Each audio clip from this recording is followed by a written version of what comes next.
Hi again. Again, my name is Tabitha. I'm a mental health therapist in Liberty Lake, Washington, and I am currently in private practice serving clients of couples, adolescents, adults of all ages. Um, and I wanted to say that journaling is something that has been incredibly powerful for myself and for my clients. And I just wanted to start off by showing you a couple of my journals so that you can see kind of what I'm talking about. So I've kept journals since I was like 10 or 11. They weren't always, thorough. Sometimes they were just like crushes, like writing a boy's name and changing my last name to their last name and practicing fake signatures and doodling handwriting and all of the things. So there was those processes. And then in adulthood, parenthood, a lot of times my journals were just like shopping lists and thoughts that I had about something that happened or funny memories that I didn't want to forget, things like that. So, yeah, it took me all the way through grad school and my relationship changes and things like that. But here is just a little bit. These are just like a handful of little journals that I keep with me. I have a whole, probably like 2 or 3 shelves worth of bookshelves, or shelves worth of bookshelves. Shelves worth of journals that I have at home and then in the office and other places. But my favorite thing about journaling is that each year I get a new journal. And for the beginning of the journal, I always try to find something like a cover that speaks to me. So you never know. Like this one is super cool. Really pretty. Barnes and Noble is a really good spot to get journals, but you can also order them online. And then if you're not you're not a fan of like paper journaling, you could always do, your computer, right? They're good for that kind of stuff too. But anyway, so here we go. This one is, let's see, I don't even know what year it is, but I love the leather. Leather's fun for journaling because it makes me feel a little bit fancy. And it has a cool little strap. So this one, woo. Okay, see, so this one was 2021 journal. And I set intentions for myself at the beginning of the year, ideas that I wanted to see happen. And then I spend a little bit of time almost every day journaling.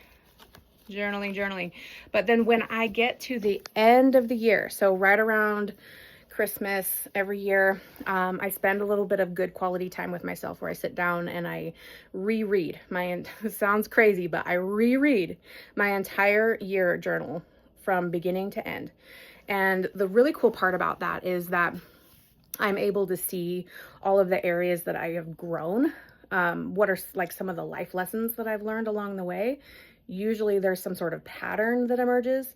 So certain topics that I'm currently like chewing on. So let's say codependence is an issue or whatever. And I'm like processing through that and trying to set healthy boundaries and failing, and like journaling that process. And then at the end of the year, when I'm reflecting, I see all of the areas where I've grown and all of the ways that that has impacted my life. And looking back, I can be like, holy cow, like I didn't even realize I had grown as much as I had. And that also means that growth is possible, that things that feel really, really intense in the moment often through time improve. And that's evidenced by being able to actually see your process. Anyway, so at the end of the year, I summarize everything that I learned. I do it like month to month. So January, like what's like one sentence from January that would be like my key sentence. February, March, and then I summarize all that. I realize this is intense and very a little bit nerdy, but just go with it, okay? So once I do all that summarizing, I'm able to see how much I've grown. I love that. And then I am able to close the chapter, so to speak, or literally, either way, close that for the previous year. And then I'll kind of clear my mind, go for a walk, whatever, come back. And then I sit down and I imagine what the next year could look like. What are my next goals? What are my next, major achievements that I want to achieve? What are the things that I still want to work on in myself? Maybe what are some important books that I think would be really good to read? All of that. So then I pre-plan for the year. Just briefly, not in a lot of depth because that doesn't leave a lot of room for growth. So just kind of an overarching, like, what do I want to feel? What do I want to have? You know, what do I want to do? And then I like set my intentions for the year. And then that Christmas, typically around Christmas, I will buy a new journal with a new cover, fresh start, fresh pen, all the things.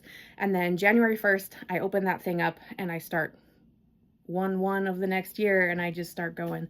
And every year that I've been doing that, I have seen some massive, massive, massive growth and shifts in myself. My connections with other people have improved. My sense of self and well-being has improved. I am able to word vomit onto something instead of onto someone. I word vomited on there, and then I think about it, and I think about how I could have responded differently, or maybe what did I need to process from that? What's my takeaway? What's my action step? Blah, blah, blah. So that's been my process for the annual journal stuff. And I hope you find that interesting and maybe something you could implement for yourself. It does not have to happen on the new year. It tends to be nice for me that way because, like, I don't know, kind of the end of the year, it feels a little bit draggy, you know, like it's kind of like, you know, seasonal depression stuff, right? So like you're feeling a little bit blah, you're kind of stuck in the house anyway. So you might as well just put some stuff out there and get it going, and then start fresh. And each time you're just like diving a little bit deeper and expanding your understanding of yourself, doing your own shadow work. Yeah, so cool stuff. Anyway, hope you enjoyed, and yeah, ask me questions. Okay, bye.